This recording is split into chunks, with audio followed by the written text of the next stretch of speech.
พ่อแม่พี่น้องเด้อมากระเป๋าซักมื้อนี้เป๋าซักก็สิไปเฮ็ดนั่นไปเฮ็ดบุญส่งให้พ่อเนาะไปขึ้นสวรรค์อ้ายเพิ่นก็อยู่อเมริกาเพิ่นก็ส่งเงินมาให้เป็นเงิน$50เป็นเงิน$50เป๋าซักก็สิไปเอาไปให้ครอบครัวเพิ่นน่ะเป็นเงิน$50ก็ประมาณ 9:00 นแล้วเป๋าซักจึงสิออกไปเนี่ยเบาซักกับไปบุญประมาณ3 เทื่อแล้วไปบุญเทื่อนี้ก็สิเป็นเทื่อสุดท้ายไปเฮ็ดบุญนะเพิ่น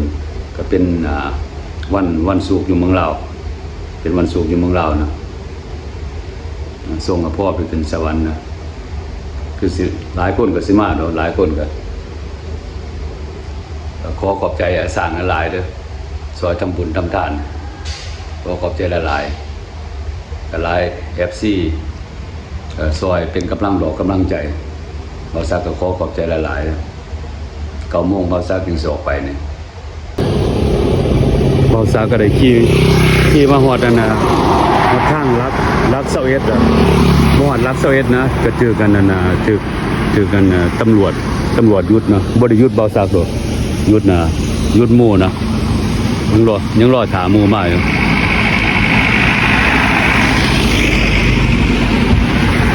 มา2 เทื่อมันก็เจอกักเบิด2 เทื่อนะถึงยุด2 เทื่อมาลักเสวย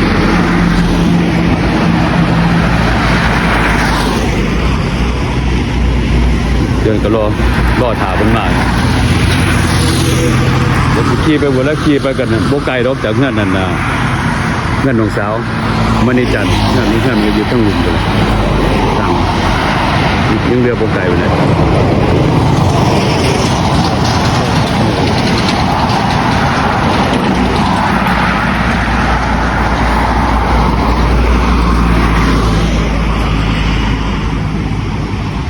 มาตอนนั้นก็เจอกักเลยนะตำรวจอยู่แถวนี้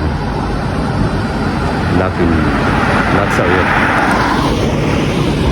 แบบก็ปิดนั่นแหละก็ปิดด่านเลยนะก็ปิดเลย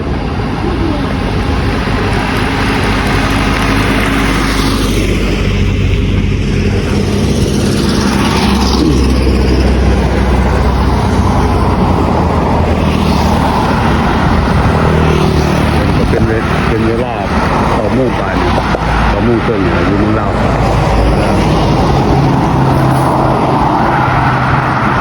่ยเดี๋ยวผมจะเฮ็ดบุญอยู่เพื่อนก็ได้เฮ็ดบุญให้พ่อมาหาเพิ่นแต่เช้าเลยไปเจอกันนะ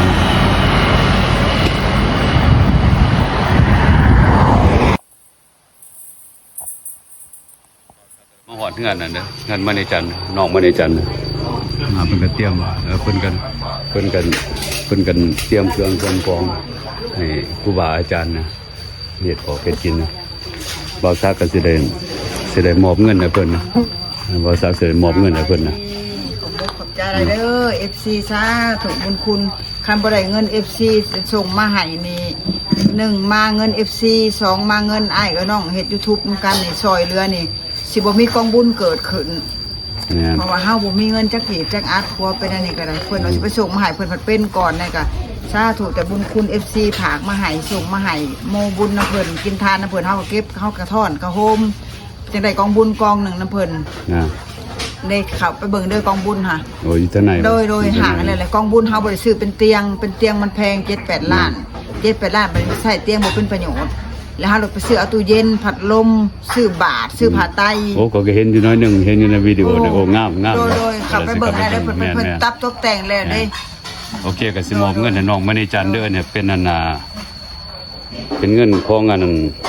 ไอ้สร้างเพิ่นอยู่อเมริกาโดยเพิ่นฝากมาเฮ็ดบุญให้พ่อ$50นะโดย$50โดยขอบใจเด้อบุญคำนำสู่ได้เด้อเงินของไอ้สร้างเบิ่งโดยเงินไอ้สร้างเนาะ$50เด้อไอ้สร้างเด้อเฮาได้รับแล้วเด้อเงินเจ้าอันโอนมาให้ไอ้ซักมาโมบุญนำพ่อตู่พ่อให้ฮอดให้ถึงพ่อตู่พ่อเด้อพ่อตู่พ่อก็ส่งบุญส่งคุณให้ไอ้ซักเด้ออันไอ้สร้างเนาะไอ้สร้างอเมริกาโดยคอยฮอดให้ถึงพ่อตู่พ่อก็อ้ายก็ของเป็นของทานแก้วทานทิพย์เด้อให้เจ้าสุขกายสบายใจให้อายุหมั่นคนยืนได้เด้อคันได้มาเมืองลาวก็โทรหาเฮาแน่โดยขอบใจหลายอยู่ดีแม่งขับนำสู่ บ่ขอบใจห เอ ลา อย ขอบใจสั่งหลายๆเด้อ โดย ที่ซอย ขอบใจ เฮ็ดบุญ ให้ ให้ สร้าง เนาะให้เมียเพิ่น แม่น ให้เมียเพิ่น คันบ่มีเงิน FC อันซอยนี่เฮานี่ของบุญบ่เกิดขึ้นเลยบ่มีของบุญจังได๋เลย แม่น เฮาก็เก็บทอนโฮมผู้เล็กผู้น้อยแล้วก็ไปซื้อให้เพิ่นจังได้กองบุญ บ่มีรายได้เนาะรายได้จาก YouTube ก็ บ่ เล็ก มี ๆน้อย ค่ะอาศัยกินแต่น้ำผัวเนาะผัวมันนี่แหละก็แล้วแล้วบาดนี้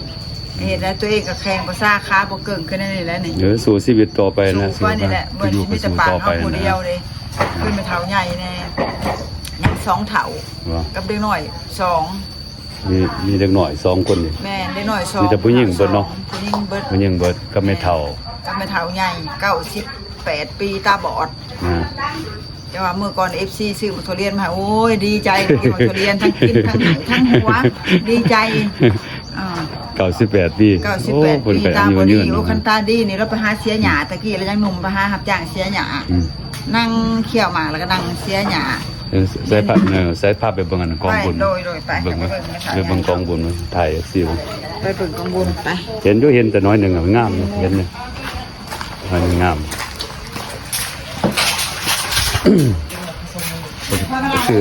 ตื่นมาจะหาโมงเช้าน่ะตื่นมาเด้อก ำลังเปิดเขามาเปิดน้ำนอนไปได้ไป โอ้มีแต่ลูกมีแต่เต่านะ แม่น ลูกหลายแท้ๆฮะสบายเด้อสบายดีสบายดีสบายดีเด้อสบายดีสบายดี ลูกชาย แม่นว่าลูกกันเนี่ย อันผู้เป็นล่มสุกรนี่เกิดอุบัติเหตุดี โอ้ แล้วมาบอกว่าเป็น เป็นลูกแท้ๆนี่ ก็ลานเลี้ยงเป็นประตูพ่อเลี้ยงแต่ยังน้อยผู้แม่นเบิด3ประตูพ่อเป็นผู้เลี้ยง โอ้ลูกคนผู้นั้นเด้ อันพวกนั้นหมู่ของลูก โอ้เป็นหมู่ของลูก เพิ่นมาแต่สวรรค์มันกัน4องค์ตัว4องค์ มาสบายดีไหมสบายดีสบายดีถ่ายสบายดี อันนี้กองบุญนี่เฮาบ่ได้ซื้อเป็นเตียงไอ้ซักเอ้ยอันนี้เป็นเตียงพับอันนี้เตียงนอนนี่เด้เป็นเปนี่ โอ้ตัวนี้เป็นเตียงวะ แม่น่ะเป็นเตียงพับแล้วก็เข่า50โลแล้วก็ผ้าห่มไม้พลอยพัดลมตู้เย็นหมอน แล้วก็บาดผ่าไตเฮาก็เอาตัวแพงสุด9สั้นผ่าไตคันจ้องดอกไผ่มีเอาถวายแล้วก็หมอหุงข้าวแน่ต้นเงินแม่นเบิดทุกอย่างที่อยู่ในนี้เฮาสิเอาไปถวายครูบาเบิดเลย เอาเข้าวัดเนาะ แม่นเอาเข้าวัดเพื่ออุทิศ วัด ส่วนบุญส่วนกุศล วัดอยู่ไสเนี่ย ให้ วัดนะ วัดป่ายาง อยู่ใกล้ๆเท่านี้ บ่ผูกวัดป่ายางอยู่อันเมืองหยังก็เมืองไสเศรษฐาบ่ โอ้งามเนาะเพิ่นก็เฮ็ดงามขนาดเนาะเนี่ยงามหลาย 2วัดสไปถวาย2วัดได้ซัก แม่ วัด น ป่า สองวัด พีนวงศ์แล้วก็วัดอันป่ายาง นะ โดยครูบามา2วัดเด้ มื้อได้สิไปซะ มื้อ ตอน อื่ เดือน น มื้อนี่วะ มื้ออื่น มื้อนี่ แม่นมื้ออื่นนี่ใส่บาตรยังเลิกใส่บาตรครูบาเพิ่นสันข้าวสนามแล้วเฮาก็สิได้ขนกองบุญขึ้นรถแล้วก็สิได้ไปเอาเพิ่นส่งเพิ่นขึ้นสวรรค์ไปโฮดทุ่งแจกวัดป่ายางวัดป่ายางพอเพิ่นอยากไปอยู่พุ่นเด้แต่เพิ่นอยู่ดีไม่แห้งเว้ากับนายท่านว่าสิไปบ่ได้ไปบัดนี้ไปแบบนี้แหละ โอ้มื้อเนาะเป็นมื้อสุด แม่ ท้าย แหละมื้ออื่นสุดท้ายไอ้เอ้ยมาใส่บาตรยาน้ำน้ำกันได้ จักสิมาได้มา แต่เช้าได้มื้ออื่น จักสิมาได้บ่มาได้ มาหอมใส่บาตรยาน้ำ โอ้ แล้วก็ งาม เฮ็ดเป็นชุดแหละ งามแม่น อันนี้ภาพ งามเนาะ คุณอันนี้ไอ้ซัก อันนี้มันยังเพิ่นเอิ้นนี่ยัง มันหาพัน โอ้ต้นเงินมา ต้น พัน เงิน เนาะ แม่นเอาเงินเฮ็ดสดๆเลยแล้วก็ โอ้ เป็นใบหา เบิ่งได้ พัน พุ่นน่ะ โดย งามขนาดน่ะ อันนี้ก็แบบใบ2,000ตัวนี้ไอ้ซักอันเด้ เพิ่นก็ไป เป็นใบ 2,000 2,000โดย โอ้แบบงาม แม่น สุดยอด เป็นเลข8เลย อืม อือ เพิ่นก็ไป เพิ่นบ่ได้มาเสียน้ำเฮาก็เฮ็ดให้เพิ่นสุดใจแล้วเฮาก็ว่าโอ้ยพ่อแม่อ้ายกับน้องบ่ทิ่มบ่ป้าสาธุบุญคุณเพิ่นเบิ่งเพิ่นแย่งเพิ่นสุดเพิ่นช่วยอย่าว่าคันบ่มีไอ้น้อง FC ซอยพี่น้อง FC ซอยได้แล้วบ่มีกองบุญขอตุขอบ่ได้กองบุญแล้ว แม่นดีใจว่ามี FC หลายคนเพิ่นซอยแบบ FC ก็ทั่วโลกนะ โดย ซอยแบบนั้นขอบใจ FC หลายๆเด้อซอยน้องสาว ช่วยๆสาธุบุญคุณขอมกขอบใจหลายโดยบ่งามก็พี่น้องจะน้อยนั่นน่ะจะน้อยรัดจะน้อยรัดเพิ่นก็มานี่ออกมานี่ อะไรก็สิออกมาเนาะ จะน้อยเพิ่นก็โสมานี่เดี๋ยวจะเพิ่นก็ยังเตรียมของกินหยังอยู่เนาะไปถวายนะ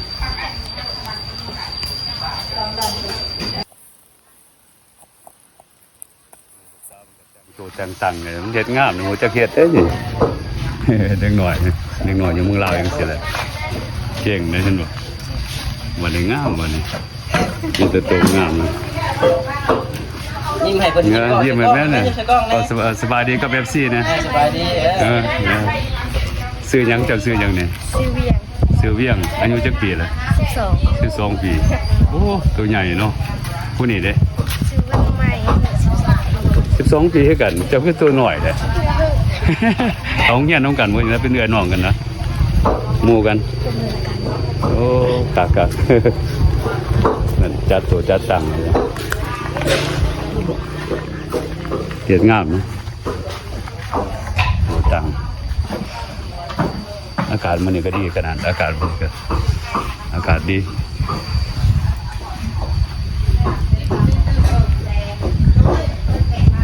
แล้วประกาศเตรียมของกินให้ครูบาอาจารย์ประมาณจะโมง10 โมงวะ10 โมง 11 โมงวะ